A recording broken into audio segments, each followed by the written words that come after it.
ఆంధ్రప్రదేశ్లో మరో 1,00,000 కోట్ల ఇన్వెస్ట్మెంట్ రెడీ అయింది. సిఐఐ సమిట్కి ముందరే ఈ వార్తలని రావడం ఆసక్తికరంగా మారుతుంది. జాతీయ మీడియాలో ఒక కథనం, బ్రూక్ఫీల్డ్ ఇన్వెస్ట్మెంట్స్ కంపెనీ ఏపీలో వివిధ కేటగిరీలో, ముఖ్యంగా పవర్ సెక్టార్లో, క్లీన్ ఎనర్జీ సెక్టార్లో, అలానే హాస్పిటాలిటీ రంగంలో, హౌసింగ్ కన్స్ట్రక్షన్ విషయంలో, వీటన్నిటిలో కూడా దాదాపుగా $12 బిలియన్ ఇన్వెస్ట్ చేయడానికి రెడీ అయినట్టుగా సమాచారం. దీన్ని అఫీషియల్గా మంత్రి నారా లోకేష్ కూడా రీపోస్ట్ చేయడం ఇప్పుడు ఆసక్తికరంగా మారింది. ఇప్పటికే నిర్మాణాలకు సంబంధించి, ప్రాజెక్టులకు సంబంధించి పెద్ద ఎత్తున చర్చ జరుగుతూ ఉంది. అలానే 14-15 తేదీల్లో నవంబర్లో జరిగేటువంటి వైజాగ్ సమిట్ ఆంధ్రప్రదేశ్కి మరింత ఇన్వెస్ట్మెంట్స్ తెస్తుంది అనేటువంటి ఒక ఆలోచన రేకెత్తిస్తుంది. దానికంటే ముందర ఈ ప్రకటన రావడం, Brookfield lines up $12 billion for green energy in Andhra Pradesh, largest foreign commitment for sector to come over 3 years, 3 ఏళ్లలో పెట్టేటువంటి ఇన్వెస్ట్మెంట్ మోర్ ప్లాన్. అలానే బ్రూక్ఫీల్డ్స్ లిస్ట్లో ఫోకస్ ఆన్ ఇన్సోల్,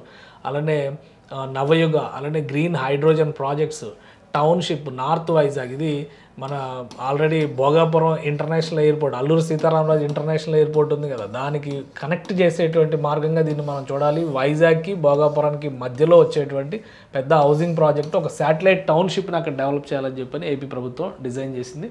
సో దానిలో ఇన్వెస్ట్మెంట్స్ పెట్టేటువంటి ఆలోచన, ఆసక్తి బ్రూక్ఫీల్డ్ కంపెనీకి ఉంది. అలానే లీలా హోటల్స్ పేరుతో స్టేట్ వైడ్గా, లీలా హోటల్స్ అనేది చాలా ప్రీమియం బ్రాండ్ హాస్పిటాలిటీ రంగంలో, స్టేట్ వైడ్గా హోటల్స్ నిర్మించాలని చెప్పని భావిస్తుంది. ఇది $100 బిలియన్ ఇండియాకి 2030కి $100 బిలియన్ పోర్ట్ఫోలియోని డిజైన్ చేసుకుంది. ఇది ఆంధ్రప్రదేశ్ అందులో $12 బిలియన్ ఇప్పుడే క్యాప్చర్ చేసేటువంటి పరిస్థితి ఉంది. Brookfield asset management is plan to invest $12 billion in Andhra Pradesh renewable energy sector.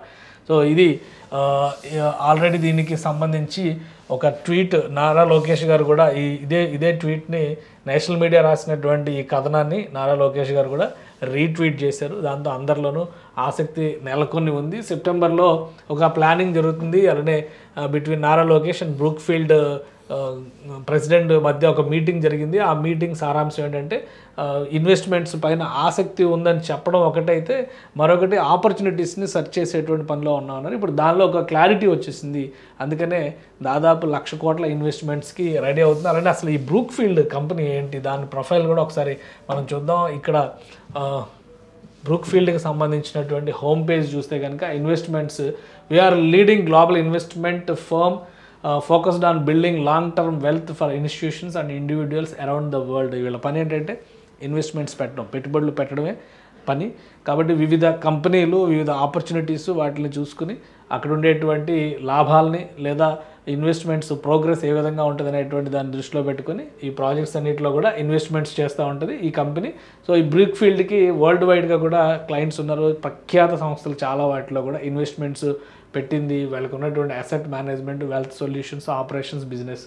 So ఇవన్నీ వీటికి తోడు అదనంగా ద లీలా అనేటువంటి బ్రాండ్తో చేసేటువంటి hospitality, hotels, resorts, palaces designing చేసేటువంటిది కూడా ఈ బ్రూక్ఫీల్డ్ దానిలో ఉన్నటువంటి ప్రముఖమైనటువంటి వింగ్ అనమాట. సో ఇప్పుడు ఈ లీలా బ్రాండ్ గురించి, ఢిల్లీలో ఉన్నటువంటి లీలా హోటల్స్ గురించి, అంటే ఒక 5 స్టార్ రేంజ్ హోటల్స్ గురించి మనం చూస్తుంటాం. అదే తరహాలో ఆంధ్రప్రదేశ్లో ఉన్నటువంటి కీలకమైన నగరాల్లో లీలా బ్రాండ్ హోటల్స్ని లాంచ్ చేసేటువంటి ఆలోచన కూడా చేస్తుంది ఈ బ్రూక్ఫీల్డ్ కంపెనీ. దీనికి సంబంధించినటువంటి డేటా మొత్తం ఇప్పుడు నేషనల్ మీడియాలో వచ్చినటువంటి కథనాల్లో ఆసక్తిని, అదేవిధంగా అందులో షేర్ చేసినటువంటి వాటిని నారా లోకేష్ గారు రీపోస్ట్ చేశారు. సో ఇది అందరిలోనూ ఆసక్తి రేకెత్తిస్తున్నటువంటి అంశం. సమిట్కి ముందరే, అంటే 2025లో జరిగేటువంటి సమిట్, 2025 నవంబర్ 14-15 జరిగేటువంటి సమిట్ ఇప్పటికే ఈ 10 నెలలు, అంటే ఈ 16 నెలల్లో 10 లక్షల కోట్ల ఇన్వెస్ట్మెంట్స్ తెచ్చామని చెప్పని చెప్తున్నారు. అలానే ఇప్పుడు ఒక 1,00,000 కోట్ల ఇన్వెస్ట్మెంట్స్ కమిట్మెంట్, రేపు జరగబోయేటువంటి సమిట్లో ఇంకెంత కమిట్మెంట్స్ వస్తాయనేటువంటి ఆసక్తి నెలకొని ఉంది. మేజర్గా వైజాగ్ చుట్టూ దాదాపుగా ఒక 4-5 లక్షల కోట్ల ఇన్వెస్ట్మెంట్స్ వస్తున్నాయి. ఎలా అంటే ఇప్పుడు నవంబర్లో ఆర్సిఎల్ మెటల్ కంపెనీకి సంబంధించి దాదాపు 1,00,000 కోట్ల కంపెనీ, అది కూడా 1,00,000-1,50,000 కోట్ల ఇన్వెస్ట్మెంట్స్ ఉన్నాయి. ఫస్ట్ ఫేజ్లోనే 70,000 కోట్లు ఇన్వెస్ట్ చేస్తున్నారు. సెకండ్ ఫేజ్లో 80,000 కోట్లు అన్నారు. అలానే గ్రీన్ హైడ్రోజన్కి సంబంధించి కేంద్ర ప్రభుత్వ ఎన్టీపీసీకి సంబంధించినటువంటి ఇన్వెస్ట్మెంట్స్ 1,00,000 కోట్లు దాటిపోయినటువంటి ఇన్వెస్ట్మెంట్, గూగుల్ ఇన్వెస్ట్మెంట్ 1,00,000 కోట్లు దాటిపోయినటువంటి ఇన్వెస్ట్మెంట్. సో ఇట్లా భారీ ఇన్వెస్ట్మెంట్స్ వైజాగ్ సెంట్రిక్గా, ఎందుకంటే వైజాగ్ ఏరియాని ఒక లాజిస్టిక్స్ కారిడార్గా డెవలప్ చేయాలని చెప్పి ఆంధ్రప్రదేశ్ ప్రభుత్వం భావిస్తుంది. అటు వైజాగ్, శ్రీకాకుళం, విజయనగరం, వైజాగ్, కాకినాడ వరకు ఒక పెద్ద స్ట్రెచ్ లాజిస్టిక్స్ కారిడార్ కింద దీన్ని ఆంధ్రప్రదేశ్కి సంబంధించి డెవలప్ చేయాలని భావిస్తుంది. సో ఆ సంకల్పంలో భాగంగానే పెద్ద కంపెనీలు, పెద్ద ఇన్వెస్టర్స్ కూడా ఏపీ వైపు మొగ్గు చూపుతున్నారు. ఇక సిఐఐ సమిట్లో ఎలాంటి అద్భుతాలు జరుగుతాయో చూడాలి. సుమన్ టీవీలో మీ పర్సనల్ అండ్ బిజినెస్ ప్రమోషన్స్ కోసం కింది నెంబర్కి కాంటాక్ట్ చేయండి.